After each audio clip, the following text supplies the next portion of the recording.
Thank you very much, Chief Minister. Thank you for sticking to the time as well, but also that thread between communities, livelihoods and environmental action, very important.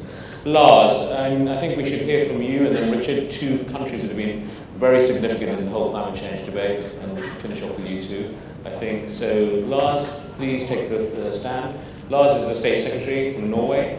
Norway, of course, has been a really important country in helping to finance a lot of the environmental action in other countries too. Lars. Thank you very much, Chair, for this opportunity to address the distinguished ministers and delegates present to present Norway's views on the new climate agreement that we will reach in Paris later this year. But first, allow me to say that this is a great pleasure to be back here at the Daily Sustainable Development Summit. The Norwegian government puts emphasis on science-based policy making, and our host Terry is an important contributor to climate science. Since we met here in Delhi 1 year ago, science has become clearer. The fifth assessment report of the IPCC shows us that it is still possible to limit the average global temperature increase to 2 degrees. But science also shows us that we are running out of time.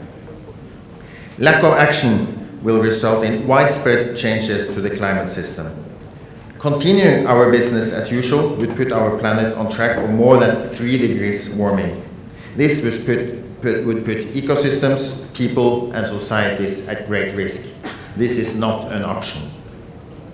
You are all familiar with the warnings from scientists. It is obvious that we need urgent and long-term action on climate change. Therefore, the world is in strong need of an ambitious climate agreement in Paris. When it comes to ambitions, Norway is a champion for the 2-degree target. We want to see an overall objective in agreement based on current goals. But we have also proposed an operational goal for emission reductions. Our suggestion is a global goal to achieve zero net emissions by 2050. We believe this is a clear and understandable goal. This could trigger the right understanding and the right actions in planning for low-carbon societies. I am very much forward to hearing your views on this. 3 more points on our views on the new agreement. Firstly, we need an agreement which covers the emissions of greenhouse gases worldwide. A new agreement that only covers a small percentage of the world's total emissions would be of little value and ultimately put us all at greater risk. Therefore, reducing emissions is our common responsibility. It is important for us to ensure that all parties to the Climate Convention is part of the new agreement. Secondly, we do recognize that governments and countries have different national circumstances and therefore cannot be expected to contribute to the agreement in exactly the same way. But all countries can do something.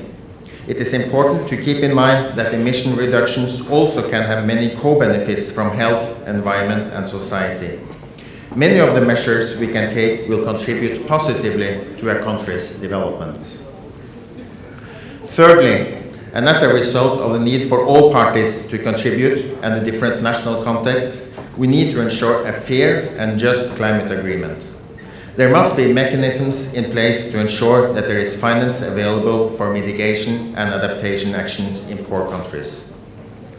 Norway is a supporter of the Green Climate Fund and other existing mechanisms, and we will continue to work for a results-based approach. This means that financial support will be provided to partners that can present verified emission reductions. I would also be happy to hear your views on this today. From Lima to Paris, what can we expect? A lot of work remains before the world leaders will be ready to adopt a new agreement in Paris. But the Lima call for climate action is a step in the right direction. We do live in exciting times. At the moment, governments in all corners of the world are preparing their intended national determined contributions, the INDCs. These INDCs will be an important part of the foundation for a new climate agreement. We all know that there is a large gap between current commitments and the actions needed to achieve the 2-degree target. This is also a great concern for us.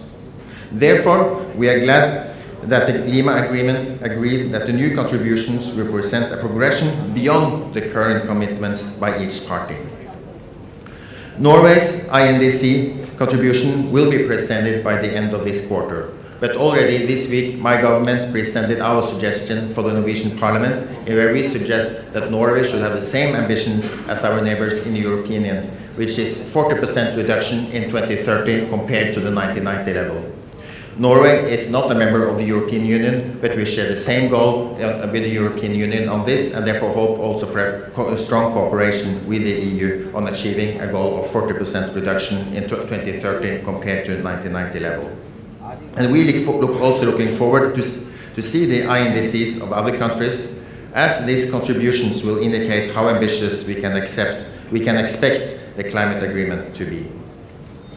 The new climate agreement will be in function from 2020, but what we do between now and 2020 is also crucial.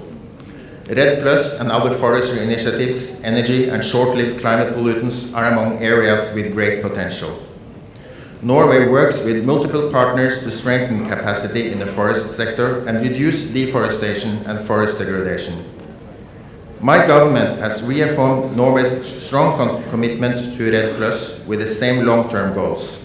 Our intent is to continue to finance REDD+ at least at current levels until 2020. Reducing emissions of short-lived climate pollutants, both at home and abroad, is another priority for Norway. In this way, we can help provide first aid to the climate by reducing the speed of warming, while simultaneously improving people's health and agricultural yields. Climate change is a serious threat, but in some regards also represent new opportunities. According to the new climate economy report from this year that former President Calderon so well presented yesterday, we have the opportunity to build lasting economic growth and at the same time reduce the risk of climate change.